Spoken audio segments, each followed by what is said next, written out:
All right, folks, I'm going to introduce a new type of function today.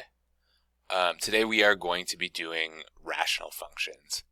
And this word ratio that you see in the name may give you clues to what these look like, but I'm actually not going to give you the definition just yet.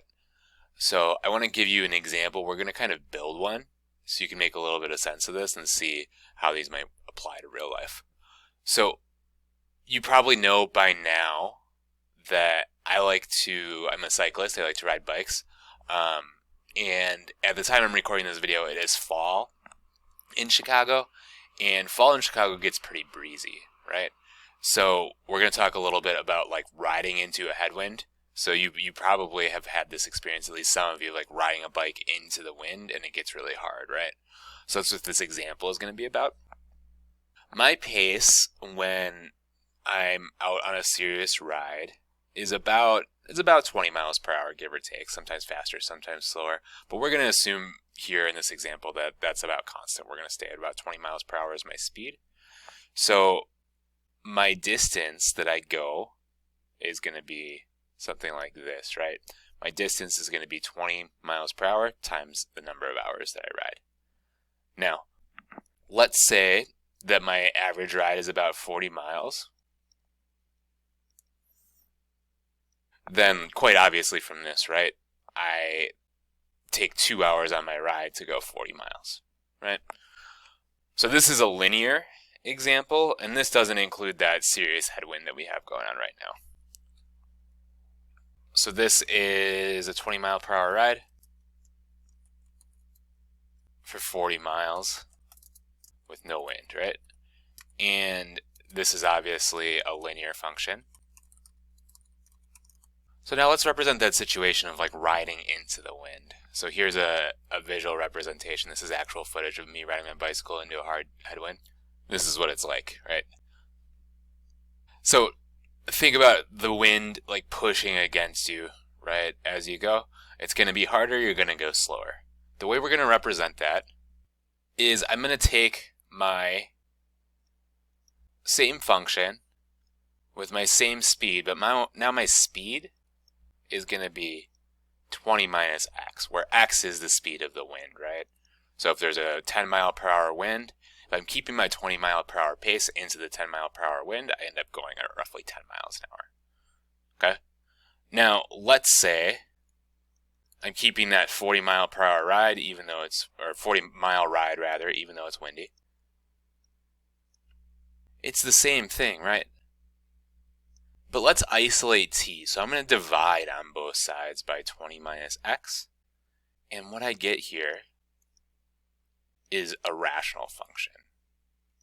Okay? So this gives me the time at which it'll take me to ride my 40 miles with an x mile per hour wind. So hopefully we followed that. All I did is I changed my original equation, which is 8th grade math, right, into an equation that reflects that wind. So this is a wind of x miles per hour. And then I isolated time because I might want to know how long my ride is going to take depending on the wind. So this is our rational function. It has a ratio in it. Ratio just means fraction, right? So really these are functions that are built from fractions. And we've been studying polynomials. These rational functions can have a polynomial on the top and on the bottom. So this example here is a pretty simple one, but we'll look at a more complicated one here in a second. So let's look at what this graph looks like. This is going to be an interesting graph. So I've graphed it in Desmos. You can try it on your graphing calculator as well. So this is what the graph of our function looks like. So what we can see is with a 0 mile per hour wind, my ride takes 2 hours, just like we talked about. And as the wind gets closer and closer to 20 miles per hour, my ride takes longer and longer, right? Assuming I keep pedaling at the same speed. And as I zoom out, we don't really care about this other piece because my speed can't be negative, right? As I zoom out, we see that at a speed of 20 miles per hour, a wind speed of 20 miles per hour, I never finish my ride, right? The graph never touches that point. So this is what these graphs look like. And notice it has this weird hole in it, right? So let's take a second to sketch that, and we'll talk about what that weird hole is. Okay, so your sketch doesn't have to be perfect, right? But make sure you draw the two pieces, and make sure you put in this dotted line here and label it as x equals 20, because this is going to be really important. So the function is not defined at 20. And let's figure out why, right? When I plug in 20,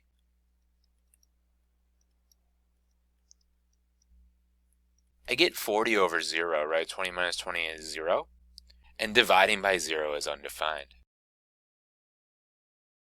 So it makes sense that this graph would have a hole in it, because we've known forever, right, that dividing by 0 in math is against the rules. It is the number one illegal move, right? In context, it makes sense, because I would never finish my ride if I'm trying to ride 20 miles per hour into a 20 mile per hour wind, right? Remember, the y value in this case is time, and x value is the wind speed, right? So as the wind gets closer to my actual speed, the time it takes me starts to approach infinity here, right? So it makes sense because I never finish my ride. Great.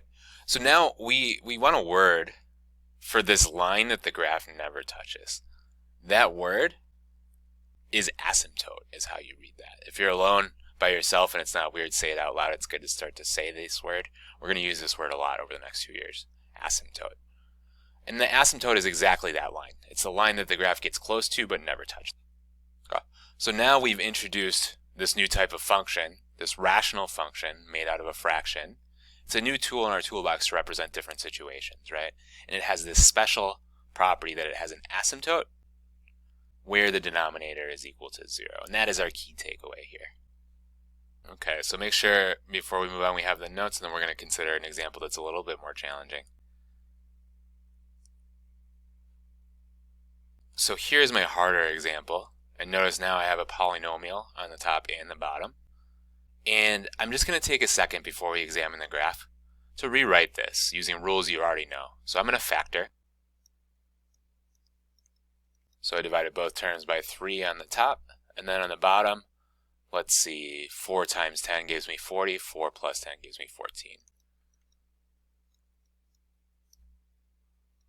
Okay, so this is equivalent to our original function. Let's see what the graph looks like. And then we'll talk a little bit about sort of a more interesting complication that these graphs can have. So here's my function on Desmos. Notice we have that similar shape here with an asymptote at -10. So we're going to sketch that. Okay, so I've drawn it in, and hopefully yours is prettier than mine. Do make sure you draw in the asymptote and label it, because that is brand new. It's a good thing to get in the habit of drawing. That's at x equals -10. So notice that corresponds with this factor, right? So when I plug in -10, that is a 0 of that factor. But there is another value that makes the denominator equal to 0 that did not show up in our graph, right? So notice if I plug in -4, that makes my second factor equal to 0. But we don't have an asymptote there, right? This is a point where you are now smarter than Desmos or your graphing calculator, okay? So we know that the graph cannot exist where x equals -4, right? Because the denominator would be equal to 0 in that case. So the way we're going to represent that is by drawing a little open circle, drawing a hole there. Because we can't have a y value there, because that x value causes us to divide by 0. It's against the rules. And that's at x equals -4, and that's the other 0 of my denominator. Okay, now you may be asking yourself, why did 1 0 of the denominator give us this asymptote and the other just a hole? Well, the answer, and you may have noticed this already, I bet a lot of you did, the answer is that this x plus 4 term can cancel out. X plus 4 over x plus 4 is just a fancy way of saying 1, right? So we can cross those out, and we can write this function as 3 over x plus 10. Okay? So these holes, they simplify out. These asymptotes occur in what factor is left over. Okay, so two different ways that the graph can not exist, holes and asymptotes, and it depends on which factors are left as we simplify our function. And that is our key takeaway, ladies and gentlemen. So that we have holes that are zeros that cancel out of these rational functions, and we have asymptotes at our zeros that do not.